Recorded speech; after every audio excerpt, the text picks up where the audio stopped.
guys, this is Josh at Bear Arms, and today we're going to do a review on, we have the Glock 19X. We also have the Sig 320 in the carry model. I'm wearing my Sig hat and I've got my Glock pin, so I'm not being biased. And we're going to talk about the pros and cons of both pistols, and we're going to do a shooting review.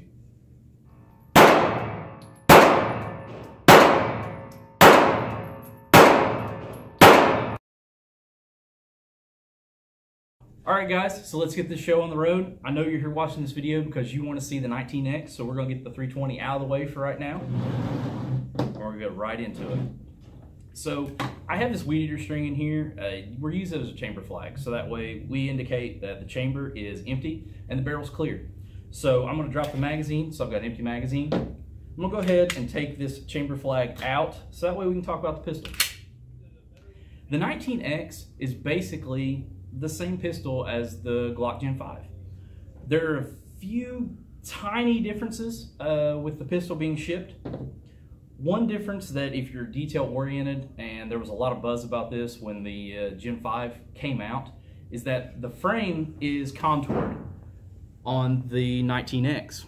On the Gen 5s, it was left straight, kind of like a Gen 4 frame. So on the 19X, the slide and the frame are contoured. It makes a nice, neat edge.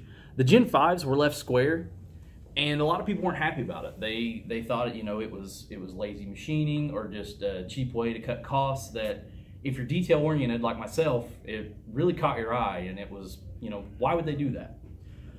Other than that, of course, you have the 19X. The big draw for this pistol is that it is a 17-round compact Glock. It has the same slide length as the 19, but it has 17 rounds and a full-length grip like the 17. So it's kind of like this mutant that they put together.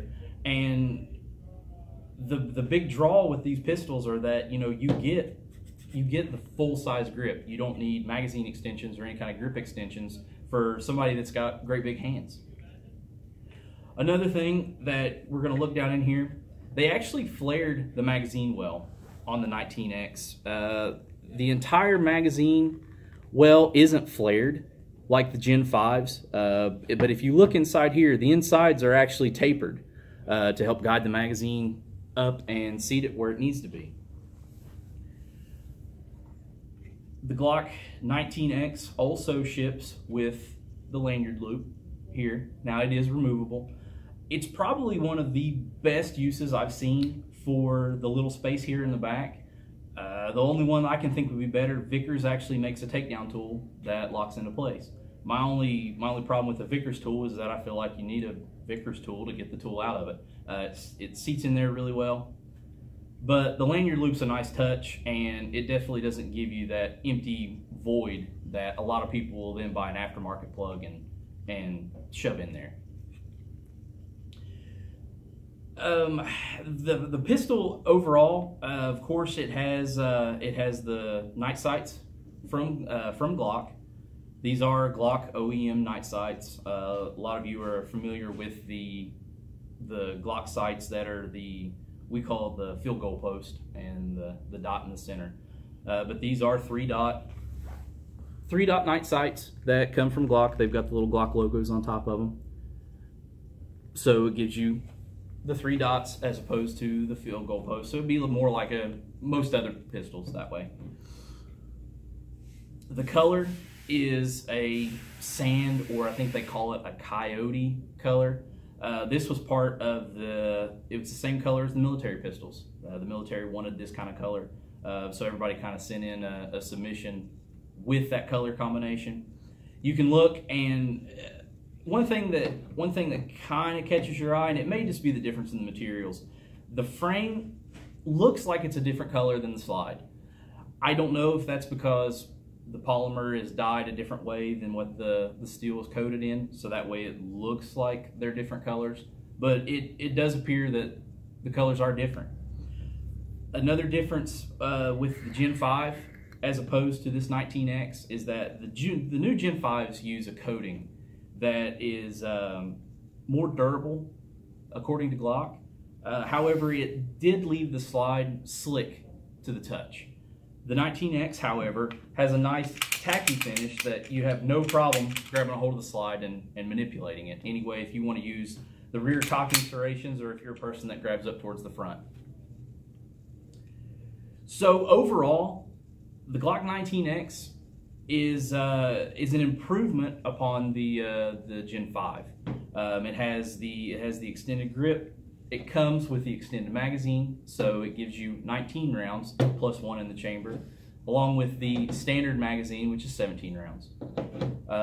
They've cleaned it up just a little bit and added some night sights. So the slide is nice and contoured. It does have that finished appearance, and it looks really nice.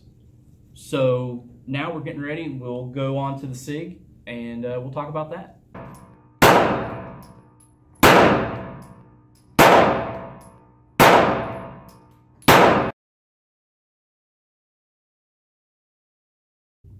All right, guys, now we're going to talk about the Sig P320.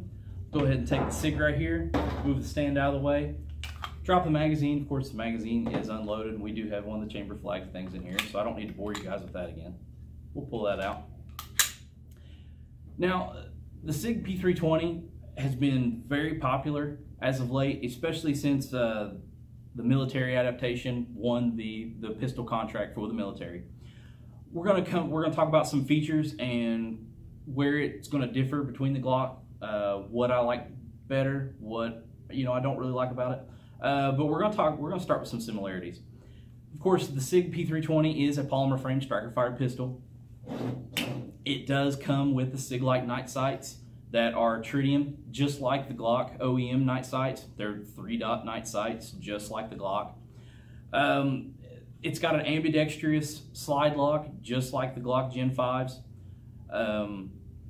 Of course, the magazine button can be switched left or right hand side. So the gun is ambidextrous for all intents and purposes. The nice thing about the Sig is that the FCU, or the fire control unit, inside this pistol can be taken out. It all comes out in one piece, so you can change the grip style and size of the pistol. You're not tied into one size of pistol like with the Glocks. This particular model is the carry size, so it does come with the 17 round magazine. So with the carry size, it's got 17 rounds. If you don't want the carry size, or let's say you're going to conceal carry this pistol, you can take the FCU out, get a smaller grip module, and insert your FCU, and then you have a 15-round pistol. Of course, you have to buy all the accessories and stuff like that with it, so that's kind of a negative, but you are getting a cheaper alternative to buying multiple pistols. Now, on the lines of accessories, one thing that the Glock 19X has over the Sig 320 carry is that the Glock 19X comes with the 19-round extended magazines. The Sig 320 does have 21-round extended magazines that will fit and lock into the pistol. However, they don't ship with the standard model of the carry size. You have to buy a Tac Tops version, which does come with the 21-round magazines. So I like that better. The Glock coming with those accessories are nicer versus you've got two 17-round magazines. The 19X comes with, it's got an assortment. It's got one 17-round magazine and two 19-round magazines, which is nice. Now, big time points go to the Sig because you can swap out the grip modules. The grip modules, of course, are small, medium, large, so you can really adapt that pistol to how it feels to your hand. You're not stuck with, the pistol is one size versus another, or I wish it was a little smaller here and it would fit my hand perfect. You've got 3 different sizes. The camera just zoomed in. You'll notice a little M on that back strap. That's actually a medium size grip, which a lot of 320s ship in the medium size just because it's a nice average as far as consumers are concerned. If they need something a little bit larger or if they need something a little bit smaller, they can go from there. But it's really not a big deal. For around $50, you can change the fit and feel of your pistol to your hand, which is a really nice positive.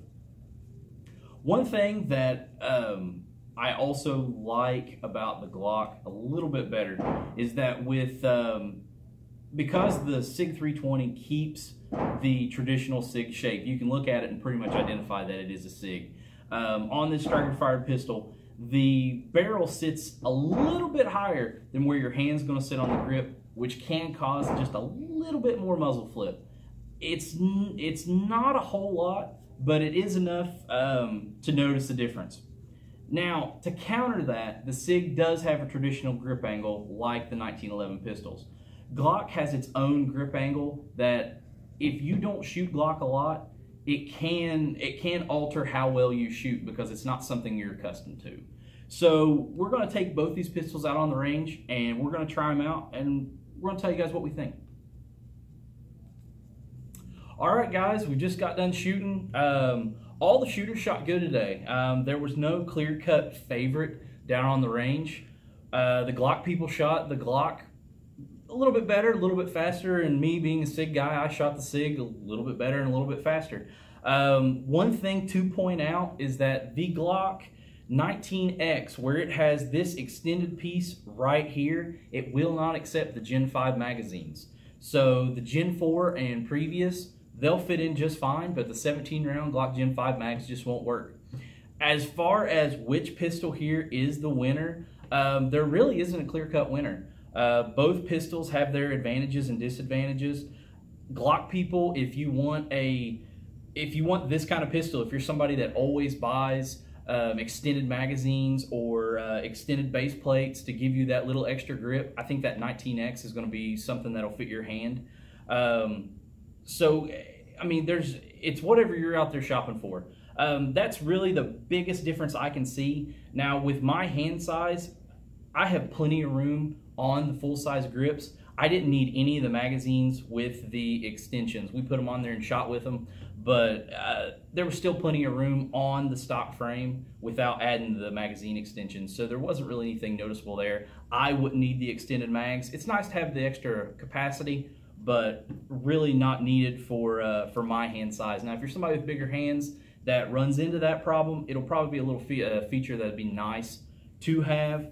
But honestly, there really wasn't a clear-cut winner. Both firearms have their advantages and disadvantages. The Glock ships with more stuff, and with the Sig, it's more adaptable as far as what you want to do with it. That's pretty much my review on these firearms. If you have any more questions or anything, feel free to leave them in the comments and we'll answer them as they come in. Thanks, guys.